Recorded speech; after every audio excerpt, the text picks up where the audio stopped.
From HanselMinutes.com, it's Hansel Minutes, a weekly discussion with web developer and technologist Scott Hanselman. This is Lawrence Ryan announcing show number 281, recorded live Thursday, September 1st, 2011. Support for Hansel Minutes is provided by Telerik RAD Controls, the most comprehensive suite of components for Windows Forms and ASP.NET web applications. Online at www.telerik.com. In this episode, the first in a series on startups, Scott talks with Gabriel Weinberg about his new search engine, DuckDuckGo. Hi, this is Scott Hanselman. This is another episode of Hansel Minutes, and today, just because I decided at this very moment, it's the first episode of our startup series, and I'm talking to Gabriel Weinberg, founder of DuckDuckGo. How's it going, sir? Very good. Thank you for having me. Thank you for being here. I looked on your blog and did some research on you, and you are an overnight success that took about 15 years. You could say something like that. You have this great blog post that it might even be like your most popular. That is a list of all of your successes and failures. What's the ratio typically you think of people who are in the startup space? Like how many times do you have to fail before you actually hit it? That is an interesting question. And I've also failed in different types of ways, like do something for a week or a month or even years. And so I don't know, but I think failure shapes you in a good way. And so, I mean, that's why I wrote that post, is to get out there that failing is okay. And I actually, the other approach that I like to take to it is have a career path as have a startup career path. And so if you think about startups as a career path, it takes you a while to learn how to do it. And what you don't want is to have the one and done attitude where you give it one shot and it fails and then you're back to your job, because that almost never works. So I don't know how many times you have to fail to make it successful, but I know you're generally not successful on the first shot. See, that's a really interesting, that just like clicked something in my brain. Like, take like two people, both 20 years old, both coming out of college. One goes to work at like, I don't know, Aflac Insurance. The other one goes and does a startup. It's always expected that the startup guy is either going to succeed or fail. And then after, if he fails, he'll just, he'll work at Jack in the Box the rest of his life. But you never hear about like the guy at Aflac saying, yeah, I went in there and I kicked this job's butt. Now I'm 22 and I'm a VP. It's always understood that the Aflac guy is going to have to work for 20 years. Why is there a myth that a startup somehow is something that you go out there and you nail it and you knock it out of the park, as opposed to taking 20 years, apprenticing and journeyman and all that kind of stuff? Exactly. And there are paths to do that, right? So the apprentice journeyman thing is you can be the, first employee at a startup. Another thing I did, which is do consulting on the side, but really restrict it to only working 4 hours a day. And I upped my rate a bit, but I was living very frugally, but I could focus most of the day on startup stuff. Web consulting is great for that, because you can really limit it to hours like that. I've always been afraid to do a startup after I got married and had kids, because, and I'm always fascinated in the like day-to-day, how do you live part of it. Like you've got kids, but you've also got a pile of startups and ideas and failed deployments kind of under your, your experience bag. Was it like, did you get married and say, all right, this is what we're going to do. We're going to live frugally. This is my career. My career is going to be a series of failures, but if you stick with me, I'm going to nail one or two. Yeah, I was lucky in that the success happened before we had kids, though. And I think I could see it being a lot more difficult if you try to start after you have kids, right? But my spouse also works, has a great job, and so that also helps as well. But I think it becomes a lot easier, right, in your college example, if you start right out of college, because you don't have kids then usually. And that's what I did. I started right out of college. And then once it took me 6 years or so, or 7 before there was 6 or 7 before there was a success, but I was still only, 26, 27. And we didn't have kids yet. But there's a lot of years in your 20s, in other words, right. What I'm saying. But presumably you weren't discouraged at this point. No, I was not discouraged. So it sounds like you had a practical idea that, okay, this is going to take a while. This is a slog. It's not going to be like Facebook. Yeah, although honestly, it wasn't as thought out a plan as you're making it to be. When I graduated school, I just decided I wanted to do it, and I did it, and I wasn't thinking about success or failure. And the first failure really hit me hard, actually. And that's when I had put everything into it. I raised some friends and family money. I lost that. And that's when I sort of regrouped and slowly got back into it, doing consulting. And just did it again because that's what I liked and wanted to do. I wasn't thinking I'm going to do it for X years. And if I'm not successful, I'll switch. You know what I mean? I just sort of kept going. That's interesting that with the benefit of hindsight, I think that anyone with some measure of success then eventually gets asked by some, young upstart, like, oh, how can I have your success? And when you tell the story backwards of how it went down, it could look like it's a master plan. And even though you tell them, well, there was no plan. I had no idea. I mean, we had there's 3 guys in a futon and there was a keg and now there's a startup. But in retrospect, it always seems magical. I mean, I have people tell me how do you get into media? How do you do blogging? How do you go work for Microsoft? And I tell them the story about how I fell into a community college and I was supposed to meet a buddy there and he never showed up and I enrolled in the computer science program and that's what happened, and it's like disappeared. They don't believe it though. They don't believe that there was no plan at all. None of this was planned, but it could be a recipe of success if you follow it exactly, I suppose. I believe a lot in the, who was it, was it Woody Allen, 90% is showing up or something like that? Yeah. I believe a lot in that.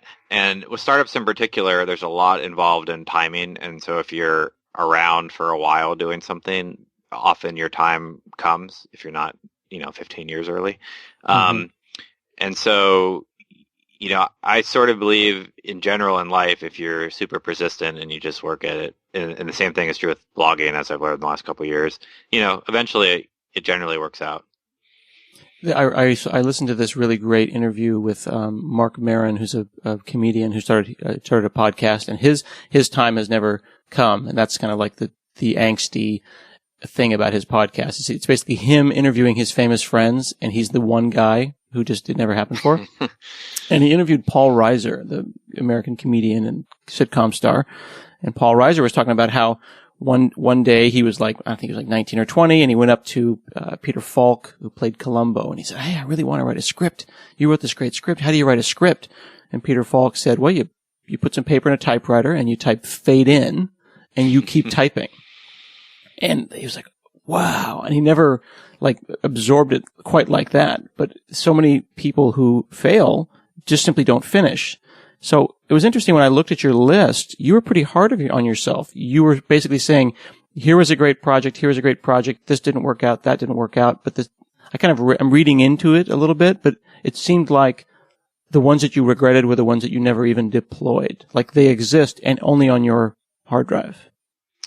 Yeah, exactly. I mean, I think you have to put yourself out there for things to be successful. It's like the first thing you have to do, and a lot of people don't get to that point, and they're just shooting themselves in the foot, as was I, on those projects. Mm-hmm. I did a post recently about being a phony and the idea of the imposter syndrome, and that resonated with me vis-a-vis your list of failures. It seems like when people talk about that stuff openly, like everyone comes out of the woodwork, like with your posts that you wrote about all the failures. I was like, wow, you mean you didn't just invent DuckDuckGo out of nowhere and had no experience failing at all? Yeah, I saw your post too and liked it, and I agree. They really bring people out of the woodwork. And I wrote this other post recently about blogging because I committed to blogging a couple years ago, and it was the first time I had started lots of blogs and failed at them. And then this time I would just, like your typewriter example, I said I'm going to commit. I'm just going to write 100 posts in 2010 and try to make them quality posts, and whatever happens, happen.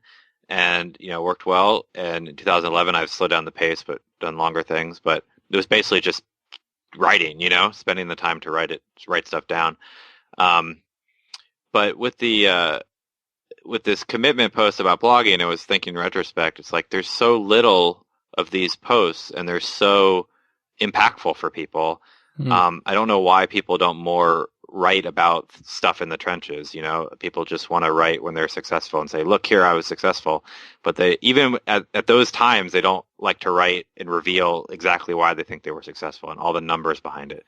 Yeah. But people love reading it. I think if there's a shortcut to blogging, there's an underutilized, there's an area of posts that is completely underutilized, and that's it. If you're a startup, you could go out and start writing all that stuff down, and I think people would eat it up. Yeah, I totally agree. One of the websites that I read a lot of is Marco Arment, the creator of Instapaper, and I think he worked at Tumblr.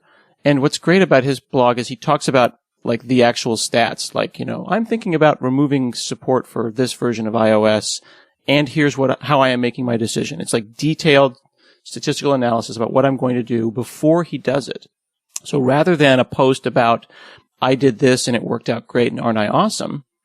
It's almost like him musing, like, when am I going to drop support for 3? When am I going to, I could do this, I could do that.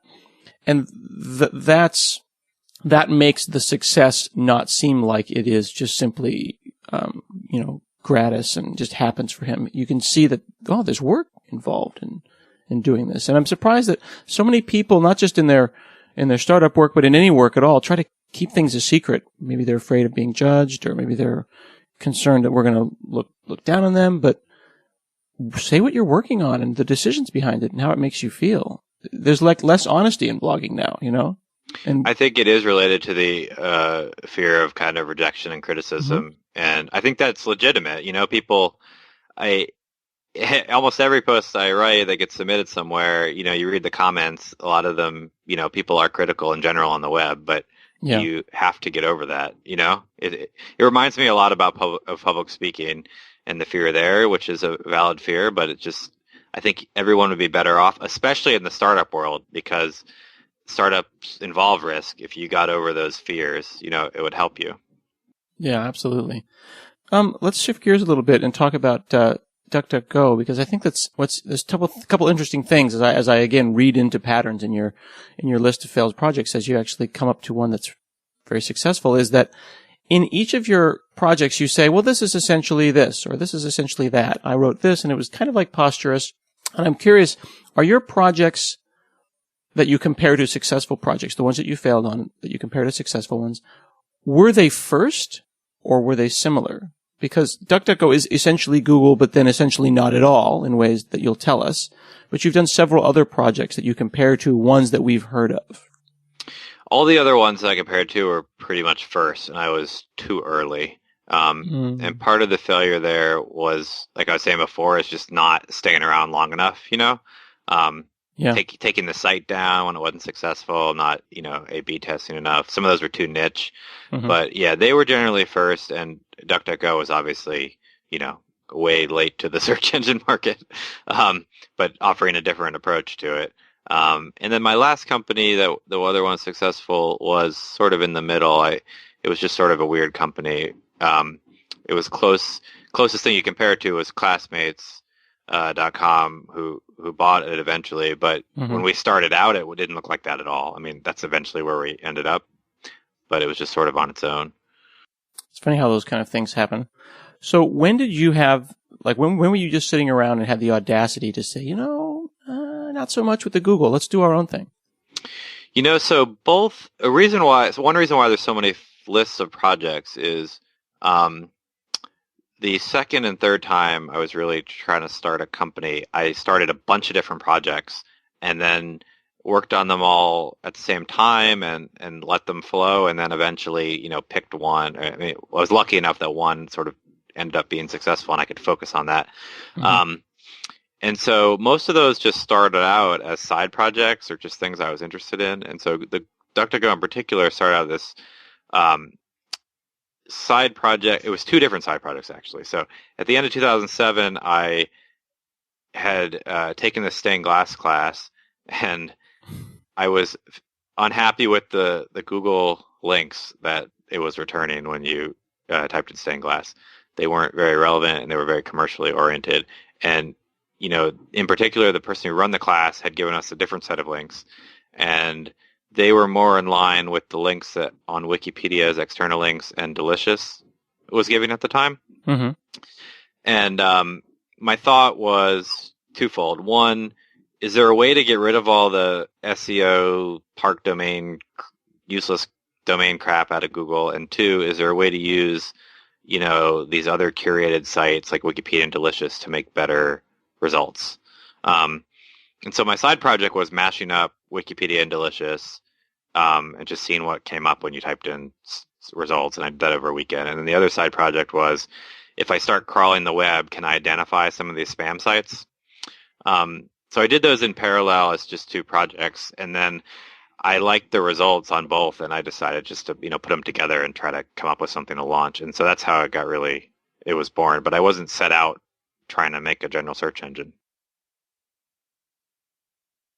Hi, this is Scott coming to you from another place and time. Are you using agile practices to manage your software development? There's lots of tools on the market that manage the steps of a project, but most of them focus on individual roles. Get ready for a solution that caters for the success of the whole team. The guys at Telerik introduced Team Pulse. It's an agile project management tool that'll help you gather ideas, estimate, plan, track progress in a common workspace. Finally, companies, regardless of their size, can use a lightweight and convenient tool that makes all the stakeholders work as a united team, even if they're in different countries. By combining intuitive user interface and the power of Silverlight, Team Pulse removes the roadblocks that you typically face in applying Agile in an effective manner. No more lost data, no disparate systems, no lack of critical analytics regarding the health and velocity of your project. See for yourself. Get a free copy for 5 users and 1 project at Telerik.com/TeamPulse. And please do thank Telerik for supporting Hansel Minutes on their Facebook fan page, Facebook.com/TELERIK. Telerik. We do appreciate it. There wouldn't be a Hansel Minutes if there wasn't Telerik helping us. So if I understand correctly, you're saying that you this is going to sound like a softball question, but I literally when I was developing it in my mind, it sounded like the right thing to say. But I'm thinking to myself, you're saying that you actually care about the results that are coming out of your search engine. Like, I mean, like when someone types in stained glass, you would like your search engine to return the kinds of things that an expert in stained glass would like you to know, as opposed to what 10 million people who want to sell you stained glass would like you to know. Exactly. And initially, one of the approaches I had was actually something that Mahalo and Squidoo, I guess, tried to do a bit, which was find experts, and get them to tell you those links, or use experts like from Delicious and stuff. But the expert notion, managing your own community ends up being difficult for a lot of reasons. And so I got away from that a bit. But yeah, we care very deeply about the search results. I mean, that's the basic premise. Well, Mahalo was like, they were trying to basically crowdsource Google. They're like a combination of Wikipedia and crowdsourcing, and say, let's find a bunch of really smart people and they'll go and they'll write, and they'll do like kind of a long tail thing, right? Like the long tail is not as important, but the main stuff people are searching for, we can find smart people to go and write those results and curate those links. But it never really took off. I mean, it's out there, and I'm sure there are people who are obsessed with it, but I haven't even thought about it in the last year until you just said it. So yeah, it's they obviously also not happening. Pivoted. I mean, it's the startup term for changing their direction recently, and now they're doing how-to videos, sort of high-quality how-to videos. But yeah, I mean, it didn't really take off, and there were other ones like that. So, the original Yahoo directory was sort of like that, Right. Except Yahoo did it internally. And then DMOZ, the Open Directory project, if you remember that, which is still around but very spam-ridden at this point, tried to do that in an open source way and have editors appointed for various topics.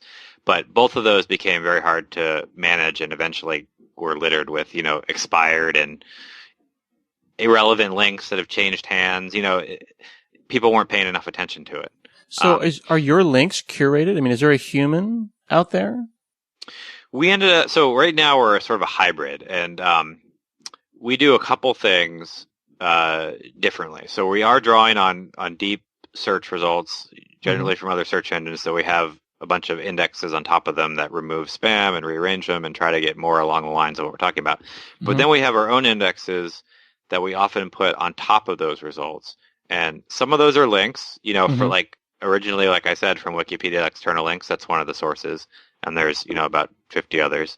And then some of them we put on top of the results. And that's the most visible difference, where we put this red box on top that I call zero-click info, where if you search for something like a general topic, often you'll get this red box that defines it. And that's also from a source like Wikipedia. And that portion is curated. So it's a hybrid. So I just ego searched for myself, and I got it's a red box at the top with a picture of my face, which is creepy. Thank you. And it says Scott Hanselman is affiliated with Microsoft, more at Crunchbase, and then it actually tells you the last 2 places that I worked. And then it actually has my blog with a link that says official site, so I'm verified. I feel very excited about that. So you someone or some machine somehow has figured out that that's really me. Yes, and all that part is curated, and then that Twitter, then it shows your Twitter, that those links that look different. You see how they don't have snippets. No one else can see this, but maybe they can search for you on the site. I think they will. Those are more curated links that I'm talking about. So it's got my Twitter, and then this is interesting. It's actually got Facebook and LinkedIn and Quora, and it somehow has collected all of the me's, my social identity all over the place. Yeah, so part of our approach is that when you search something on Google, generally there's a place out there that gives much better results than the algorithmic results. And part of our job is to do that ourselves. But what we've become, or what we're trying to become, is a recognition that there are tons of other engines and data sources that do very well at certain searches, and we want to bring those in, Yeah. So in this case, Crunchbase does a good job, so we want to put that on top. But this Twitter case is an API example. This is actually using Queerly, QWERLY.com, and they have an API that associates Twitter handles with all your other stuff. Wow. And so when we know that it's your Twitter, so we put that on top. Then we recognize it's a Twitter link, and so we go out in real time and call their API, and then add in all these icons for you. You do this in real time. What if they're not as popular as you are, and suddenly you have this relationship with Queerly, which of course, and I can't see that relationship from this link, but you're now querying them. You have a dependency on them. Yes. And so generally for topical stuff, there's multiple parties we could work with. For something like Queerly, if it fell apart for some reason, we'd lose this nice feature. But it wouldn't be the end of the world, And there are other replacements for it, but we haven't had that kind of issue yet. And the thing, when I said the word audacity before, the idea that the player in your space is so huge, does that make it either more difficult or less difficult to enter the space? Because like some people might say, well, who do you think you are? I mean, freaking Google, right? I mean, you're going up against Skynet. So generally, if there's a huge player in the space, I think it's good for you because it means there's a huge market, and you can generally form a niche within it and get some people to switch to you. And they validated it, and also people don't like, other entrepreneurs often don't go for it because they're scared of it. In the Google case, it gets a little more complicated because Google is so entrenched in people's mind with search. They have such a far and away monopoly that it's hard to get people to switch. But it didn't bother me too much, in the sense that I know that there are niches within. I believe that people do prefer different search engines in the same way they prefer different web browsers. And, we'll be able to find our niche. And I mean, we are starting to now, but I think it's a bigger percentage of people. As I'm scrolling down, I'm just using I'm not a complete egomaniac, but I'm using my ego search as an example, because I know what I get when I search for myself elsewhere. I'm scrolling down and I'm noticing that it's like attractive. It's a pleasant looking series of results. There's like favorite icons on the side. Occasionally my smiling face will show up. Then I get down here and I see a link and it says results by Bing alongside something. So it sounds like you have relationships maybe with other search engines? Yeah, so that's that hybrid piece where for deep results, we also use a bunch of other search engines in sort of a meta way. And then we If you compare the two, you'll notice they're a lot different generally. But Yeah, that's very. because we, rearrange everything and, change things around. But some of those search engines that we use have branding requirements. Oh, I see. And so that's why we have a Bing and Yahoo logo there. Does that mean that the result that is next to that logo is the one, or does that mean that it's interleaved? Yeah, it's interleaved. I just took the approach to we probably don't have to do it that. We probably don't have to put it there or that prominently, but I took the approach to just put it. Oh, it's very nice to give people their props, I guess. Yeah, and then there's a bunch of others listed in the FAQ page. But yeah, we use Bing and Yahoo, including we use a startup search engine, DuckDuckGo some, and EntireWeb, and then we use other APIs like the Queryly one, but also things like Wolfram Alpha. So how much of this is you, and how much of this is like before Google, and this is dating myself as being astonishingly old, but I used Metacrawler, and there was a time there, like maybe about a year, where it was like, man, there was nothing else on the web except Metacrawler, and it was the crawler that crawled the other crawlers. How much are you a Metacrawler? Like what percentage of the pie chart is you and your results, and you just being smart about using other people's results? Right. So it's a little hard to tease out because what we want to do is for about 80% of the searches have that red box and curated links on top. And then the rest will be using other people. But people click the vast majority of times on the top stuff. Really? And they often don't even look or click on anything below the top three. And so if you count, and we have infinite scrolling, right? So if you I just noticed that actually. You get more results. So if you count like all the things below, right, you might say, oh, we use a lot of other people's results. But if you think about that, our stuff is generally on top, then it's often the majority of stuff is ours. So it's hard to say, but that's why I just say we're a hybrid. Right. I love that you have infinite scrolling though, because I'm in this epic battle right now with the Scott toilet paper people to try to be the first Scott on Google, because there's this joke that, if you're not on the first page of Google, then you're just not on the internet. The second page doesn't even exist, but with infinite scrolling, it does.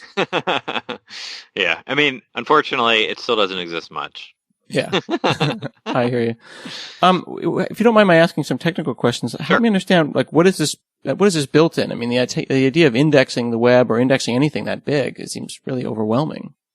Right. So, because of the hybrid approach, we don't index like crazy and use a lot of storage, because we can compress our stuff down to pretty small. But we do a lot of crawling, and we do have our indexes. And so most of the code is actually written in Perl, language-wise. Wow.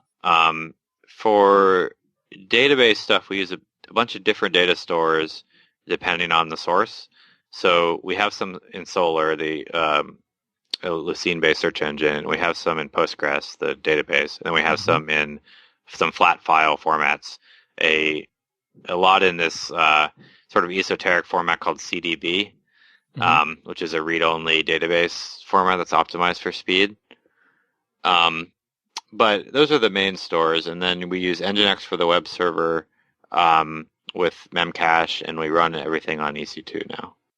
Oh, okay. So when I'm hitting DuckDuckGo, I'm hitting the web server, and everything's being served through EC2. Yep. So you sit on top of Amazon. Yep. And what does success look like? Like, is this a boutique? Like, sometimes startup people will say they want to start a boutique, and that just means I want a company that will support me as I do my other stuff. Or is there an exit where Google calls you and they're like, we give up. You're awesome. Let's work something out. Well, the search market itself is very, very lucrative. And so, my argument is that our approach is very mainstream. I think lots of people would prefer what we're doing. So my argument is, I think we can capture real market share and build a very big company out of it, independent of anyone acquiring us or anything. And so that's the goal. That's cool. So at some point in some future time, you've got 20, 30, 40% of the market. And, it's like, hey, when they're having a panel with Google, they got to get DuckDuckGo to come hang out too. Well, I'm not going to go so much on the audacity to claim 20, 30%. The first goal is 1%, right? But I think that I think this approach this hybrid approach could get up to a 10% kind of level, something like that. Since I work for Microsoft, although Microsoft is not affiliated with this podcast, when Bing came out, I was like, kind of obligated to give it a try. And I think it's really pretty, and I like it as my startup page. But maybe, I don't know, 30-40% of the time I don't find what I want, and then I go and Google for it. And I call that Googling with Bing. So I'll go and I don't know, Bingle for something or whatever the hell they call it, and then I'll Google for it. How often when you're using your own product do you search for something and then you go, where is that? I know that link is there. Where is that? And then how do you solve that problem? So we have abilities to get to Google pretty quickly. We have this thing called bang commands where you can add exclamation point anything and go to that site. So you can add to the end of your search exclamation point G and go to Google, or A and go to Amazon, and there's about 1,000 of these. I pretty much use DuckDuckGo exclusively. Occasionally I will try stuff if I run out of stuff in Google or Bing. And actually, if we run out of results, we have a link directly to Google and Bing. You can try it yourself. Okay. We encourage you to try it. But I generally don't find... If I run out of results here, I generally don't find it anywhere else either. But there are definitely edge cases where we just totally screw up, in which case other times other search engines will do a better job, and vice versa. And then how do you solve that, though? As the guy who owns the company, do you say, well, what is it algorithmically that caused us to not get that? Or do you ever go hunt that down and say, guys, go figure out why this link isn't something we know about? Exactly. I do that all the time. And we encourage feedback. And so there's a link in the bottom right of each page, and it's also on the menu at the top to give feedback. And so we get tons of feedback, and I'm constantly chasing down these cases to try to, improve it. I like this idea of this bang thing. It's interesting. It doesn't seem advertised. I guess it's deep in goodies on your homepage, right? But I can type in, myself and then get, say, exclamation point G and go to Google if it didn't work, which means I could keep DuckDuckGo as my homepage and still have access to now 3 search engines without a lot of extra clicking or typing. Yeah, and what's great is besides other search engines, you can get to all these other sites that you want to generally go to and search, not through a search engine. So like I use Amazon all the time. Some people have learned just to type in Amazon something in a search engine, but I find it much better to go directly to Amazon and search. Generally, it takes longer if you're just on Google to do that, but with the bang commands, you can just put exclamation A and do the search, and it'll do the exact search for you on Amazon. And so it actually saves you time. So I use that, and then I use a bunch of programming ones because there's tons of programming ones in there. So I do Perl a lot. So I do like CPAN, and I use like CSS and that kind of stuff. Interesting. And this is different than typing in Amazon. Like I do that sometimes. I'll type in Amazon plus the thing I'm searching for. That doesn't tell Google necessarily to go search for that. It just adds Amazon into the keyword list. While this seems much more targeted. Exactly. The other one is suboptimal in a number of ways, but it's actually faster if you had to go to Amazon and then find the search box. But with the bang command, it ends up being faster. And so I think it's a more optimal solution. Yeah, that is slick. And it looks like you've got hundreds of these things, and there's a drop down that'll let you get to them. Yep. Basically, any big site, we probably have it, and then we have tons of tons of programming related, tech related ones. And is it all word of mouth? I mean, how's my mom going to learn about DuckDuckGo other than me telling her? We've grown mainly through word of mouth. We've had some decent press, like we were named one of Time's best 50 websites earlier this year. Nice. For 2011, and so that gave some press. We bought a billboard in San Francisco around privacy that said Google tracks you, we don't. That also brought in some users. But yeah, that's an open question. Well, this is pretty amazing stuff, and people can check out your blog at GabrielWeinberg.com, and you've got like lots of really interesting posts. And if they just go to GabrielWeinberg.com, they'll be able to see, information about you, where they can follow you on Twitter. And DuckDuckGo also has a short URL, right? Isn't that ddg.gg? Yep. Very cool. Well, thanks so much for chatting with me. I really appreciate it. Thank you much for having me. This has been another episode of Hansel Minutes, and we'll see you again next week.